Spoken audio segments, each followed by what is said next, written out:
How to join a private FPL league. Hello everyone, I am Bishaka and welcome to our channel. Now let's get right into the tutorial. Firstly, go ahead and open the Fantasy Premier League application on your device and make sure you are signed in.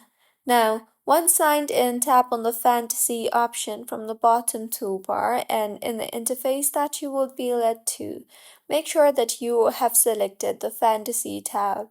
Now scroll down and you will see the Leagues and Cups tab. Tap on the Join Leagues option you see there. Further, you will see two tabs, that is Private and Public. So select your preferred tab and further enter the league code sent to you and then tap on the Join a League button, and with this, if the code that you entered is correct, you will be able to join the private FPL league. So this is how you can join a private FPL league. If you find this tutorial helpful, please like the video and do comment if you have any queries.